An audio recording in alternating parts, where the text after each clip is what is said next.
रब्बी इन्नी ज़लमतु नफ़्सी फ़ग़फ़िर ली फ़ग़फ़र लहू इन्नहु हुवल गफ़ूरुर रहीम। बेशक वो अल्लाह और वही अल्लाह है जो बहुत माफ़ करने वाला और रहीम है। ग्रामर के लिहाज से अगर हम इस दुआ के आखिरी हिस्से को देखें तो इन्ना जो होता है वो किसी चीज़ की कन्फर्मेशन के लिए आता है।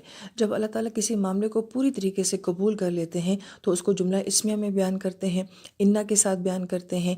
और यहाँ पे गोया कि अल्लाह पाक फरमा रहे हैं कि जो इस तरह से मुझसे माफ़ी मांगेगा तो हर हाल में उसकी माफ़ी कबूल होकर रहेगी।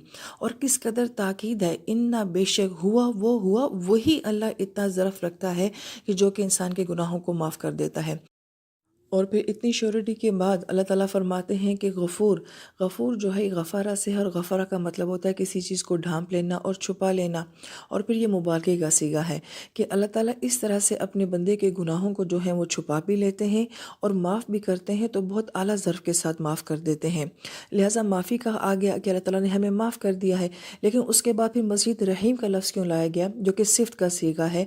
और सिफ़त के सीगे में जो होते हैं वो मुस्तकिल मिजाजी पाई जाती है कि हमेशा वो इंसान जो है अल्लाह ताला की रहमत में आ जाता है।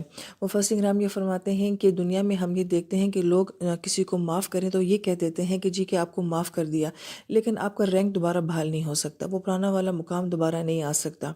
जबकि ये दुआएं हमें उमूमन ये बात सिखाती हैं कि अल्लाह ताला सिर्फ माफ़ नहीं करते, सिर्फ सज़ा से ही नहीं बचा लेते, बल्कि उसके बाद जो है अल्लाह पाक जन्नत का तोहफ़ा भी देते हैं। क्योंकि रहमत अल्लाह पाक की सबसे बड़ी क्या है कि किसी इंसान को जन्नत मिल जाए।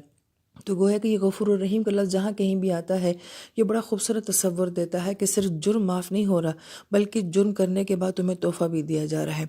दुनिया का कोई ऐसा कानून बता दें जहाँ ऐसा होता हो कि मुजरिम को माफ़ी करने के बाद तोहफ़ा भी दिया जा रहा हो। ये सिर्फ अल्लाह ताला के कानून में ही होता है। लिहाजा हुवल गफ़ूरुर रहीम, वो माफ़ भी कर देगा और अपनी रहमत में भी तुम्हें ले आएगा और अपनी रहमत से तुम्हें जन्नत भी नवाज़ देगा।